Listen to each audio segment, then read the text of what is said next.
Finally আজকে সেই দিনটা চলে এলো, যে দিনটার জন্য আমি অনেক কেঁদেছি, অনেক অপেক্ষা করেছি। চলো গল্পটা তোমাদের একটু শুরু থেকে বলি। বাবাধামে পৌঁছানোর জন্য আর মাত্র 15 কিলোমিটার বাকি। আমি আর পিসি মিলে হাঁটতে হাঁটতে চলে আসি একটা ব্রিজের উপর। এখানকার স্থানীয় বাসিন্দাদের সাথে কথা বলে জানতে পারি যে এই নদীটা নাকি রাবণের হিসুর জন্য তৈরি হয়েছে। যে নদীটার উপর আমি দাঁড়িয়ে আছি সেই নদীটার নাম হলো চন্দন নদী। আর একটা নদী যেটা আমরা পেছনে ছেড়ে আসছি সেটা নাম হলো গড়িয়া নদী। আমার এই দুটো নামের মধ্যে একটু কনফিউশন আছে যে কোনটা রাবণের তৈরি। তবে সেখানে একটা কাকুর সাথে দেখা হলো, সেই কাকুই বললো যে এটাই হলো রাবণের নদী। আর ফাইনালি আজকে আমরা পৌঁছে গেলাম বাবা বিশ্বনাথের মন্দিরে, যেটা আমরা সবাই বাবাধামের নামে চিনি। আমি আর পিসি মিলে সকাল 12টার দিকে লাইনে দাঁড়িয়েছিলাম, কিন্তু জল ঢেলে রিটার্ন এসেছি রাত 8টার দিকে। ভাবা যায় গতকাল রাতে খুব টায়ার্ড হয়ে গেছিলাম বলে তোমাদের আর কিছু দেখাই। গতকাল রাতে আমরা জল ঢেলে এই হোটেলেই ছিলাম, আর এই হোটেলটা খুব ডিসেন্ট। চলো ছোট্ট করে তোমাদের একটা রুম ট্যুর দেখিয়ে দিই। রুমের মধ্যে একটা এসি ছিল যেটা চলে না, একটা ফ্যান ছিল যেটা চলেছে, একটা আয়না ছিল, আর একটা পায়খানা ছিল যেখানে আমি 2 দিন পর হেগেছি।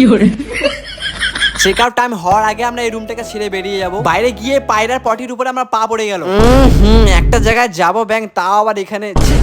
কি জানি আমার সাথে এগুলা কেন হয়। পা ধুয়ে আমি আর পিসি বেরিয়ে পড়লাম বাবাধামের মার্কেটের মেলাটাকে এক্সপ্লোর করার জন্য, কারণ আমার একটা রুদ্রক্ষের মালা লাগবে, আর সেটা সবচেয়ে ভালো পৃথিবীতে শুধু এখানেই পাওয়া যায়। দেখে বলো তো তোমরা এই সন্দেশগুলো চিনতে পারছো কিনা। এটা হলো ফেমাস বাবাধামের পেড়া। একটু খেয়ে দেখলাম যে এটা ভালো কিনা, বাড়ির জন্য প্যাক করে নিয়ে যেতে হবে। আবার বাকি ভিডিও ভালো লাগলে লাইক করে সাবস্ক্রাইব করতে পারো। জীবনে যা করো না করো একবার বাবাধাম এসো, বাবাধাম এসে ঘুরে যাও, এত ভালো লাগবে, এত ভালো লাগবে। লাইক 3 দিন খাটনি করার পর যে তুমি জলটা ঢাললে, ওই আনন্দটাই যে এত বড় একটা আনন্দ, ইউনো যারা জানে তারা জানে।